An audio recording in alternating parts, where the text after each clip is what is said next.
Well, what a treat it is for us to be here with Kym Pokorny, who is the garden writer for the Oregonian. And Kym, last year Judy chatted with you about a hill strip out over there that you redid and really was quite beautiful. And at that time you said you were going to be working on another one, and here we are at it. Yeah. So tell us a little bit, first of all, about what you did to prepare this for plants. I got lots of advice, but I took my own advice and just turned over the lawn shovelful by shovelful so that the lawn was facing down, and then I took some gravel, quarter 10, not quarter minus. You have to, that's really important detail to remember, and just sort of chopped it in. I didn't go out to a whole lot of work because parking strips can be very large. This is like 400 square feet. Yeah, this it's is a lot of work. A big one. And then I let it sit for about 2 months.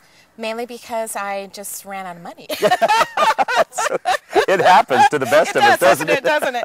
And then my challenge was to do drought-tolerant natives, because when we think of natives, and most of the lists of natives show woodland plants, yes, shady plants, which are not appropriate for mostly sun parking strips. Yeah. So my challenge was to find drought-tolerant natives, which I've been on the road for, and I've found several now, and so I've started planting. I'm certainly not done yet. Yeah, so it's really a new bed. Brand new. Yeah, so it's brand new. I planted it 2 weeks ago. Oh well, wow, that is brand new.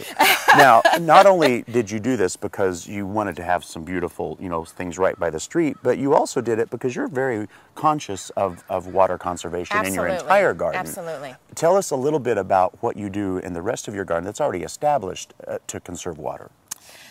Lots of things. I use a drip system in all my pots, which I have a lot of. I use soaker hoses in the garden, which really allows you to water deeply, which is what you need to do so that the roots get deep and you have a healthier plant. Sure. And you only have to water. I water once a week, wow, even during the hot weather.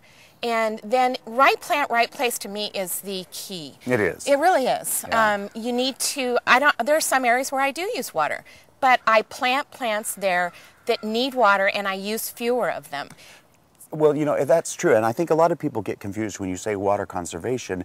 We automatically go to, well, we never use water. Exactly. That's not it. It's how you use the water. Exactly. And I advise people to, the further out your garden, the more drought tolerant. Yeah. Because then you don't have to worry about dragging hoses or sprinklers or putting together a drip system that is so far from the garden that it's inefficient. The water has to go further, it's hotter, so it evaporates more. So my more moist gardens are closer to the garden, where I can keep an eye on them, see when they're wilting, sure, see when they really need to be watered. Well, and it doesn't have to be, it can be a drought-tolerant, conscientious garden can be very lush and beautiful. Absolutely. As yours is. I mean, this dogwood right here is breathtaking. Exactly.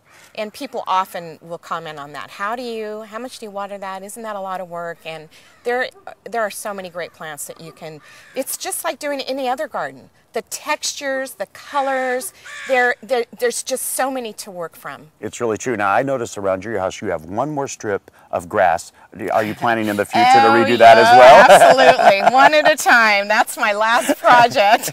Well, there's a lot of great information that Kym gives so freely to all of us in the gardening industry, and you can find more information on where to find those by going to gardentime.tv. And I also just recently wrote on the Water Consortium. I did. So the Regional Water Consortium has great ideas on how to conserve water. So much information. Yeah, so find those, go to gardentime.tv, we'll click you over. Kym, always is a pleasure to hang out with you. Thanks so much. Absolutely.